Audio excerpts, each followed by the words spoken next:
기존에 있던 건 약간 좀 금액대가 좀 비싸고 혜택은 괜찮은 것 같지만 오히려 지금 좀 가격이 좀 저렴하면서도 좀 괜찮은 최근 거 착한 실손보험이라고 하나요?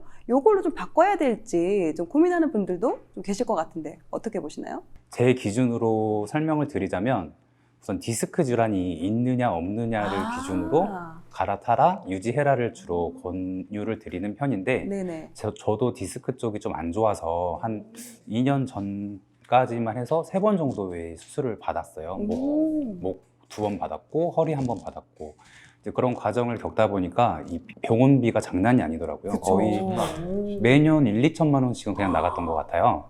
근데 만약에 내가 구실손을 갖고 있었기 망정이지 착한 실손을 갖고 있었다면 제가 많은 내 돈이 나갔을 거예요. 그런데 구실손을 갖고 있었기 때문에 나간 돈은 사실 별로 없었거든요.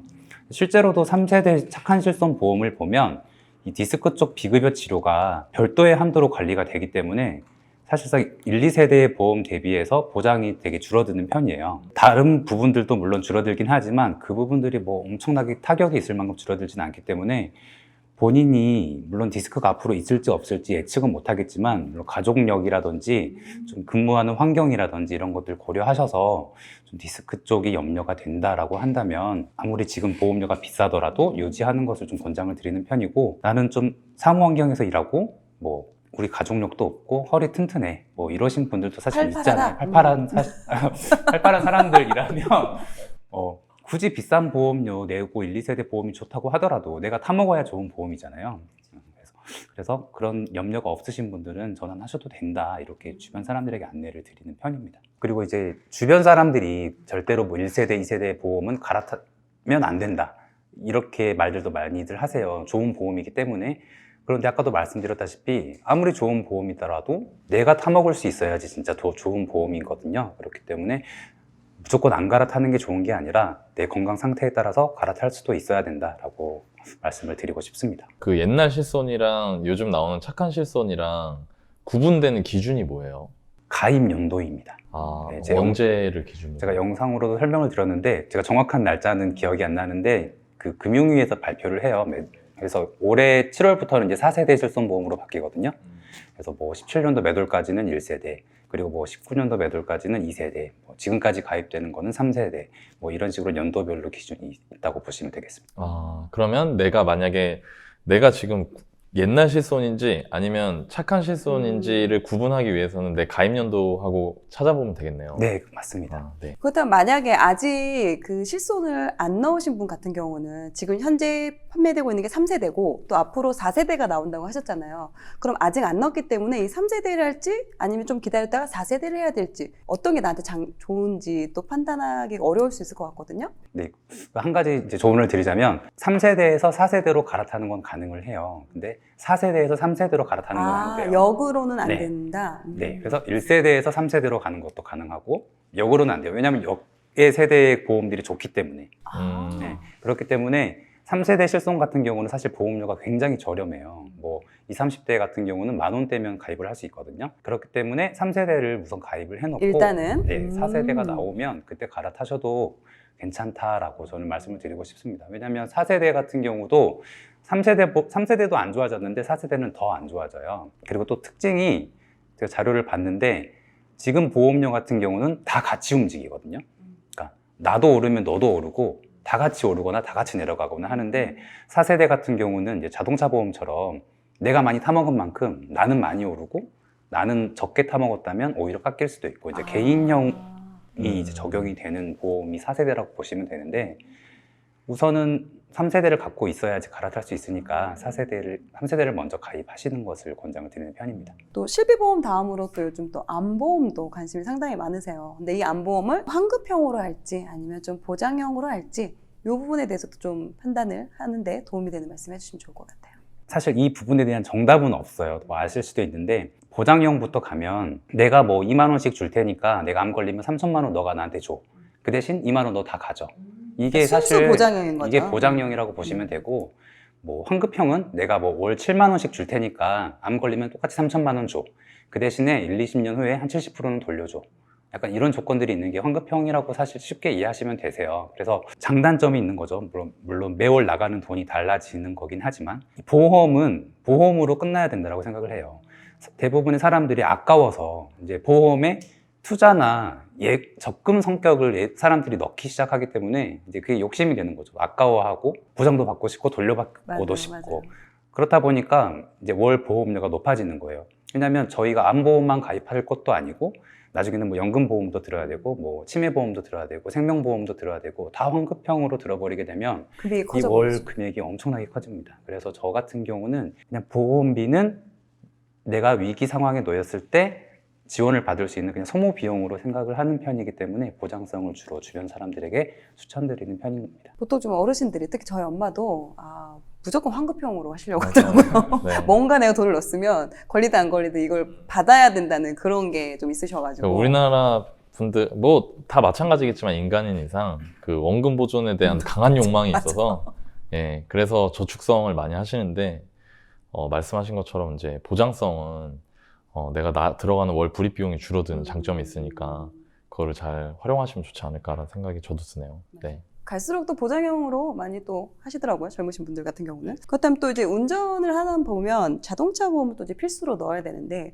요것도 물론 좀 비교하면 좋겠지만 이제 어떻게 하면 좀 더 저렴하게 할 수 있는지. 다이렉트로 하는 게 사실 가장 저렴하긴 합니다. 저도 얼마 전에 장인 어르신이 이제 자동차 보험 갱신해달라고 저번 주인가 연락이 왔어요. 그래서 설계사한테 그 견적을 받아오셨더라고요. 그래서 제가 동일한 조건으로 그 동일한 회사에서 다이렉트로 견적을 내보니까 근데 의외로 그렇게 큰 차이가 없더라고요. 생각보다. 네. 근데 다이렉트가 더 싸긴 했는데 그렇게 큰 차이는 없었어요. 근데 제가 이제 말씀드리고자 하는 거는 뭐 가입할 때 특약 같은 것들 많이 가입하잖아요. 뭐 그런 것들, 뭐 마일리지 특약이라든지 뭐 자녀 특약 이런 거 가입하면은 할인이 되긴 하는데 사실 그렇게 가입하는 게 가장 저렴하고 이 자동차 보험 관련해서 제가 한 가지만 말씀드리고자 하는 것이 지금 자동차 보험은 1년치 보험료를 한 번에 내잖아요. 네. 내가 적게 타면 마일리지 할인으로 뭐 돌려받는 금액이 있을 수도 있지만 어찌됐건 1년치 보험료를 한 번에 내지만 요즘에는 정말 딱 탄 만큼만 내는 보험이 있어요. 그래서 저도 얼마 키로수별로 하는? 네, 맞습니다. 저도 얼마 전에 이제 견적을 내보니까 너는 1km당 뭐 35원이야 이런 식으로. 근데 한 달에 사실 출퇴근하실 때 차 안 쓰시는 분들은 주말에만 쓰잖아요. 네. 뭐 놀러 안 가면 주말도 안 쓰게 되고 한 달에 3-4번 정도 쓰는 게 전부인 사람들은 1년치 굳이 그렇게 보험을 가입하는 게 아니라 이런 딱 탄 만큼만 내는 자동차 보험을 가입하면은 보험료를 대폭 절감할 수 있거든요. 그런 보험이 있다는 거를 모르시는 분들이 되게 많아요. 그래서 그런 보험들을 잘 활용하면 내가 진짜 차 잘 안 모으는 사람이라면 진짜 도움이 많이 되지 않을까라는 생각을 합니다. 근데 그게 회사가 다 모든 회사에서 다 그걸 판매하나요? 지금 뭐 특정 회사를 언급할 수는 제가 없는 입장에 네, 있어서 네. 그 최근에 그 인터넷 전문 보험회사라고 있어요. 네, 네네. 거기에서 그렇죠. 땡땡땡 자동차 보험이라고 있는데 네. 제 채널에도 게시를 해드리긴 했어요. 네. 그래서 그거 가입하시면 진짜로 제가 봤을 때 절반 이상은 더 세이브하실 수 있지 않을까라는 생각을 합니다. 그럼 혹시 퍼마일 자동차 보험인가요? 좀 네. 들어본 것 같거든요. 네, 네 맞습니다. 역시 그렇구나. 이게 이름 잘 좋네. 오. 퍼마일, 퍼져, 마일당. 퍼져. 그렇죠. 마일당이요, 마일당. 마일당 낸다 이 보험이 PER. 뭐 그것도 괜찮고 또 쓴 만큼만 퍼준다 뭐 이런. 그래서 그 계산을 해보면 내 운전 경력이라든지 사고 이력 그리고 자동차 가격 이런 것들을 종합적으로 계산해서 너는 킬로미터 수당 뭐 15원이야 뭐 이런 식으로 이게 계산이 바로 돼서 나와요. 그래서 내가 진짜 적게 타시는 분들이라면 그거에다가 물론 매월 기본요금료라고 해가지고 뭐 몇천 원 나오는 거 있는데 그거 합치더라도 그래도 훨씬 싸게. 훨씬 그러니까. 싸게 가입할 수 와. 있기 때문에 그러신 분들은 이거 참고하시면 꿀팁이네. 도움이 됩니다. 왜냐면 제가 최근에 자동차 보험을 들었거든요. 근데 처음 들었을 때 90 얼마를 견적이 나왔는데 거기서 뭐 마일 주행거리 1년에 얼만큼 타느냐에 따라서 환급을 해주더라고요. 그리고 제가 많이 안 쓰니까 저는 이만큼만 탈게요 하고 한 20만 원 넘게 좀 환급을 받았는데 이거랑 좀 약간 비슷한 건가요? 사실 이제 후불로 할인해 주느냐 아니면 이제 바로바로 할인해 주느냐 차이인데 이제 그 아까 자동차 보험 같은 경우는 1년치를 내는 게 아니라 그 자동차에 장비를 하나 장착을 해요. 이게 와요. 그래가지고 딱 한 달 탄 만큼만 매달 내는 형태로 되어 있어요. 제 거는 지금 현재 그 계기판을 사진을 찍어서 그걸 이제 보내주면 이제 맞아요. 1년 후에 이제 그걸 네. 다시 또 찍으면 네. 이제 확인하는 작업을 하는 거였는데, 오, 퍼마일 자동차 보험. 오, 네, 네, 네. 알겠습니다. 직장인들 중에 또 이제 연금보험을 또 들잖아요. 왜냐면 이게 또 소득공제도 되고 연말정산 때 필요하기 때문에 꼭 이제 필수로 들어야 되는 보험인데, 어떻게 보면 이제 연금보험이 있고 또 저축보험이 있고, 이게 좀 다른가요? 연금보험, 연금저축보험? 네, 이제 많은 사람들이 헷갈려 하는 비슷한 게 것 같은데. 본인이 든 이제 연금보험이 연금보험인지 연금저축보험인지를 대부분 모르세요. 맞아요. 맞아요. 네, 그냥 연금 들었다고 해요. 그러니까 네, 그냥 맞아요. 이게 보험회사에 들었으면 그냥 무조건 다 연금보험이야. 어. 이렇게 생각을 하고 있어요. 연금 보험이 연금 들었다고 해 그냥. 근데 이 차이점이 그 세금을 언제 받느냐에 따라서 연금보험과 연금저축보험으로 나뉜다고 보면 되는데, 연금보험 같은 경우는 실제로 내가 그 연금을 받을 때 수령 시 세금을 내지 않는 것을 연금보험이라고 보시면 되고, 아. 연금저축보험 같은 경우는 연금을 수령할 때는 세금을 냅니다. 하지만 내가 매년 납입한 그 금액, 뭐 400만 원 내에서는 16.5%까지의 세액 공제를 받을 수 있는 상품을 연금저축보험이라고 하거든요. 그래서 연금보험은 세액공제가 제공되지 않고 연금저축보험만 세액공제가 제공돼서 조금 용어가 헷갈리기 때문에 많은 사람들이 좀 혼돈이 있는 것 그렇구나. 같습니다. 왜 이렇게 헷갈리게 할까요? 저는 무조건 다 되는 건 네, 줄 알았는데. 항상 어려워 금융은. 어. 연금보험은 그러니까 나중에 내가 더 받는 거고 음. 그러니까 나중에 세금을 안 내는 거고, 연금저축보험은 지금 세금을 안 내는 거고. 네, 맞습니다. 아, 이렇게 하면 되겠구나. 오케이. 그러면 이게 어떤 걸 선택하는 게 좋을까요, 사람들이? 직장인이라면? 저는 개인적으로 연금저축보험을 권장을 드리는 편이에요. 왜냐하면 16.5% 세액 공제가 되기 때문에 와, 장난 아니겠다. 이게 네. 이 개인연금 같은 경우는 400만 원까지고 IRP라고 퇴직연금이라고 있는데 추가로 300까지 돼요. 그러면 700만 원에 대해서 16.5%의 세액 공제를 받는 거기 때문에 사실 연말정산 때 거의 100 얼마를 환급을 그냥 기본으로 깔고 간다라고 보시면 되는 거거든요. 그리고 납입한 원금도 수익률이 계속 나을 수도 있고, 그러니까 양쪽을 다 잡을 수 있기 때문에 연금저축보험을 가입을 권장을 하는 편입니다. 이거는 16.5% 연봉리를 계속 가는 거예요. 또 돈은 빨리 받는 게 이익이잖아요. 인컴은 최대한 빨리. 인컴은 그렇죠. 그건 최대한 빨리 무조건. 줄 거는 좀 약간 최대한 늦게. 주는 건 나가는 건 최대한 늦게. 그게 돈의 기본인데, 이거는 연금저축보험은 16.5%면은 계산해 보세요. 16.5%면은 6년 넣으면은 그 다음에는 세액공제 받은 걸로 1년 보험료 다 내요. 단순 단리로 계산해도. 그러니까 이건 진짜 좋은 거다, 정말. 그러니까 직장인들한테는 필수로 연금보험보다는 연금저축보험. 저축보험. 이제 시청자분들께서 내가 연금보험인지 연금저축보험인지 확인하시고, 연금보험으로 돼 있으면은, 둘 다 안 가입하신 분들은 연금저축보험 우선적으로 가입하시면 좋을 것 같네요. 혹시 연금보험을 연금저축보험으로 변경도 가능한가요? 제가 알기로는 안 되는 걸로 알고 있거든요. 그거는 완전 다른 상품이라 아마 어렵지 않을까요? 네. 알겠습니다. 또 이제 가장 또 많은 지출을, 그러니까 지금 보험료에서 저희가 이제 이야기를 좀 나누고 있는데, 기존에 이제 또 보험을 이제 가지고 있는 분들이 또 아무래도 저희가 보험을 정말 꼭 필요해서 넣는 경우도 있지만, 대체적으로 특히나 사회초년생 같은 경우 주변에서 야 이거 좋대 하나 넣어봐.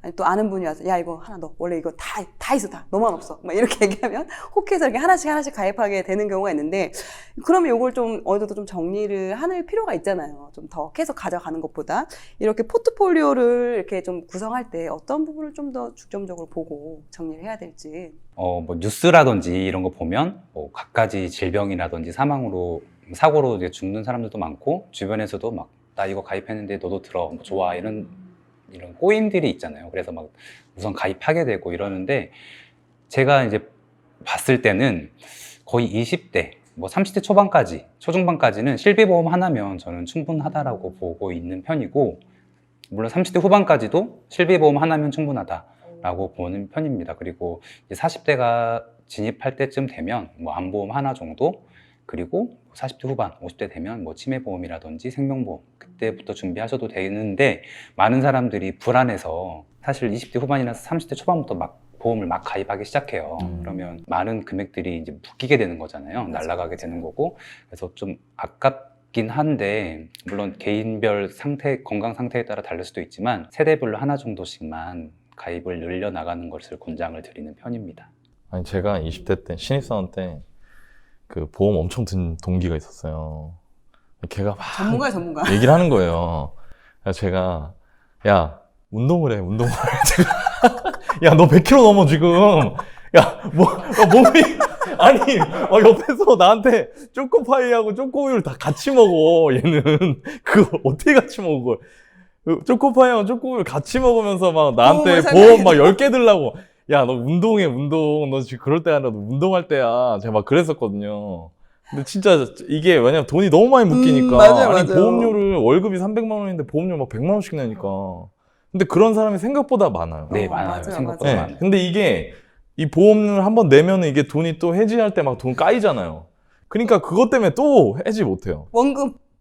원금 지키려고. 나 그거 너무 속상하다고. 그러니까 그러지 마시고 처음에 들 때부터 나한테 필요한 것만 딱딱딱. 근데 지금 가이드를 잘 주셨으니까 그걸 참고하시면 좋을 것 같아요. 제가 20살 때 종신보험을 넣었어요. 20살 때 네. 그것도 저희 네. 걱정이 많으신가 봐요. 추천을 해주시죠. 그러니까 저희 회사에 다니시던 분이 이제 보험회사로 이제 이직을 하셨는데 어느 날 이제 방문을 하셔가지고 너 사회 초년생이니까 이거 필요하다. 너 타겟이 됐네. 너 가버리면 부모님 어떻게 사냐 네, 이러면서 또 그런 또 막 불안감과 또 부모님에 대한 그런 것까지 이렇게 생각하게 되니까 그래 나 돌아가시면 슬픈데 진짜 돈으로라도 물론 위로가 안 되지만 그래서 내가 보험금으로라도 좀 위로를 해드려야겠다 그런 생각에 20살 때 종신보험을 넣어가지고 그건 제가 아직도 가지고 있어요. 다 정리했는데 그게 그 당시에 20살 때부터 제가 10만 원씩 넣었거든요. 30이란다. 23, 4년 전에 네. 거의 10만 원씩 넣었으니까. 그렇게 오래됐어요? 20살 때가?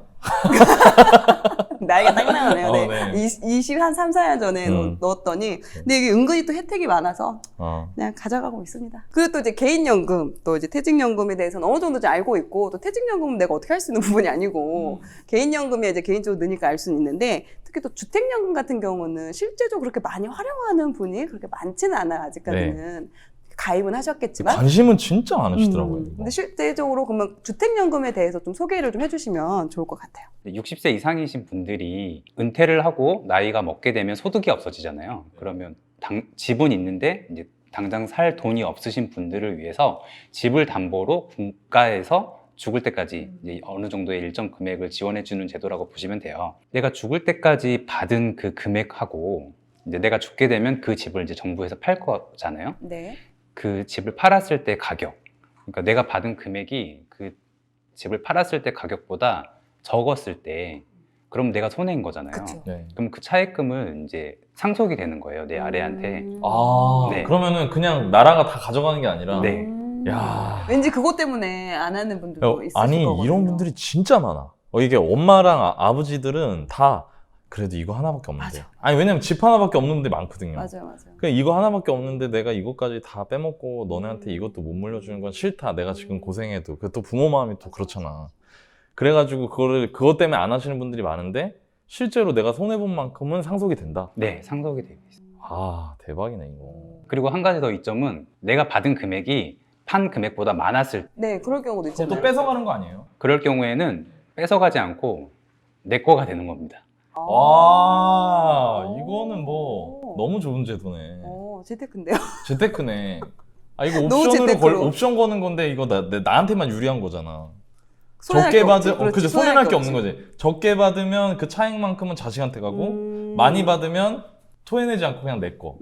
이렇게 되는 거니까 오케이. 이거 너무 좋다. 맞아, 말씀하신 것처럼 좀 어르신 분들이 좀 주택연금을 가입을 꺼려하시는 부분이 그러니까 그거라도 그런 분들이 주려고, 너무 자식 많잖아. 주려고. 그러니까 젊을 때 대출 내 가지고 내가 내 집 마련해서 그 열심히 20년 30년 갚아서인지 이게 내 집이 됐고 내 재산 하나인데 이게 그것 때문에 우려하시는 분들이 많은데 또 그런 분들이 또 동시에 은퇴하시면서 현금 흐름이 떨어지니까. 맞아. 근데 이거는 너무 제가 보기에는 좀 고민하시는 분들은 한번 깊게 이렇게 생각을 해보셔도 좋겠네요. 또 일단 자녀분들이 좀 부모님을 설득할 필요가 있을 것 같아. 이렇게 한번 이런 것도 있으니까 그렇죠. 이거 들으시라고. 네. 오히려 자녀분들이. 요즘 또 행복주택에 대해서도 좀 이야기가 나오는데 행복주택 혜택이 있나요? 어떤 혜택이 있나요? 우선 청년들이 사실 집 구하기가 굉장히 힘들잖아요. 어렵죠. 뭐 전세든 월세든 뭐 매매는 생각도 못하고.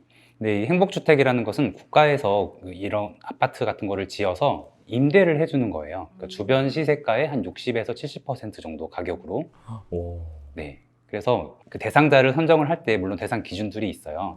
근데 그 대상 기준들이 그렇게 뭐 엄청 빡세진 않기 때문에 내가 되는지 항상 체크해보고 된다면 무조건 입주 신청을 해서 들어가시는 게 매월 월세라든지 집으로 나가는 비용들을 대폭 절감할 수 있는 방법이 될 수 있기 때문에 설명을 드렸던 적이 있었습니다. 그 이거는 그러면은 이게 저기 행복주택을 내가 지금 당장 내 집 마련에 어려운 분들 같은 경우에 적극적으로 알아보실 필요가 있겠네요.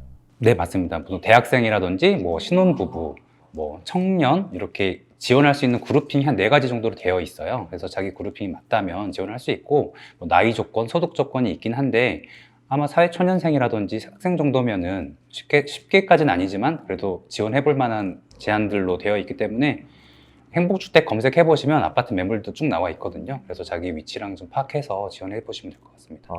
이런 게 있어도 몰라서 몰라? 못해요. 네. 이런 거 알려주는 경우가 별로 아니 없으니까. 그리고 무슨 주택이 그렇게 많아. 막 행복주택, 뭐 무슨 보금자리 보금자리 주택, 뭐가 너무 많아. 그러니까 이게 나한테 되는 맞아, 건지도 맞아, 모르겠고 막 이 사람들 다 헷갈리잖아요. 맞아요, 맞아요. 근데 임대료 시세의 60% 70%라는 거죠? 네, 시세가의 60%, 70%. 그럼 예를 들어서 월세 50만 원이면은 주변이 60%면 한 달에 20만 원씩 세이브 되는 거야. 그러네. 30만 원만 내도 되네. 근데 아파트잖아 또. 오. 완전 짱이지 진짜. 또 그리고 또 사회초년생들이 또 혹시 뭐 월세나 전세 대출 이자 요게 또 지원되는 게 있나요? 최근에 설명드렸던 제도 중에 하나가 중기청 제도라고 있는데요. 중기청 네, 제도. 뭐 중소기업 취업 청년 대출 제도의 줄임말로 뭐 아. 중기청 대출이다 이렇게 저희 말을 하는데 이게 연 1억까지 1.2% 금리로 이제 전세금이 대출이 돼요. 1.2%요? 네네. 1억에 1.2%면 120만 원. 그 월 10만 원. 네. 진짜 싸다. 그리고 연장도 최장 10년까지. 그러니까 2년씩 4번 연장할 수 있으니까 처음에 2년 대출 받고 2년씩 4번 연장하면 10년을 쓸 수 있는 거예요. 물론 10년 차로 갈수록 뭐 0.1%씩 올라가긴 하는데 그래도 되게 저렴하게 이용할 수 있기 때문에 중소기업에 다니고 있고 뭐 연령 조건이 맞고 한다면은 이 제도를 이용할 수 있거든요. 그러니까 내가 월세나 전세를 살고 있을 경우 중소기업 다니고 이런 뭐 소득이나 연령에 맞으면 이 정도 그 1억에 1.2%의 이율로 네. 대출을 받을 수 있다는 거죠. 네, 맞습니다. 와, 아니 이거 아니 왜냐면은 사회 초년생 분들 중에 아파트에서 특히 뭐 예를 들어 지방에서 오셨다거나 이런 분들이 많잖아요. 그쵸, 우리 그쵸. 여기 아지트 주변에도 엄청 많잖아. 원룸이나 다가구나 빌라가. 맞아. 근데 거기 거주하실 때 보증금 1억을 1.2%로 빌리실 수 있으면 진짜 좋은 거죠. 근데 저는 이것도 처음 들었어요, 저도. 아까 중기청 대출이요? 그러니까 이러니까 알아들을 수가 없고. 아, 이거 어떻게 알아, 이거? 중소기업 청년 전월세 대출 뭐 이런 건가 보네, 이름이. 그죠? 이거는 진짜 만약에 지금 내가 중소기업에서 근무를 하고 있는 사회초년생 분들 중에 직장 근처에 집을 얻으셔야 되겠다고 생각이 드시는 분들은 요걸 한번 생각해 보시는 것도 괜찮겠네요. 왜냐면 왔다 갔다 교통비가 너무 많이 들어가면 맞아. 그 금액을 좀 한번 따져볼 필요도 있긴 있거든요. 이거는 진짜 좋은 제도다. 네. 네, 그리고 이 중소기업 재직자들을 위해서 되게 다양한 정책들이 많아요. 뭐 교통비를 매달 5만 원씩 준다는 정책도 있고. 진짜요? 네, 그래서 그런 내용들은 제가 아직 다뤄드리지는 않았는데 되게 중소기업에 다니고 있고 나이가 뭐 34살 정도 이하시라면 그런 제도들을 다 검색 좀 해보셔서 많이 타 먹으셨으면 좋겠어요. 너무 아까워요. 모르시는 분들이 너무 많아서. 그럼 검색할 때 어떻게 해야 돼요? 중소기업 취업자 지원제도 뭐 이런 식으로 검색을 하면 연관 검색어로 보통 다 뜨거든요. 특정 정부에서 운영하는 청년들을 위한 사이트가 있어요. 거기 들어가면 이 제도별로 정리가 쫙쫙 되어 있기 때문에 거기서 정말 많은 정보들을 얻을 수 있거든요. 와, 이거 진짜 이거 대박이겠다. 교통비랑 이런 거 대출 금리 혜택 이런 거 하면 월 2, 30씩 나올 수 있으니까 이거 진짜 너무 꼭 알아보셔야겠네요. 네. 이거는 혜택 보라고 만든 거니까 최대한 그러니까. 찾아 먹어야 되는 이런 부분이잖아요. 거를 좀 알려주시지. 좀 더 적극적으로 홍보를 해주시지는 어째. 그러니까 맨날 뭐 다른 것만 알려주시면 이런 걸 좀 많이 알려주셨으면 좋겠는데. 네.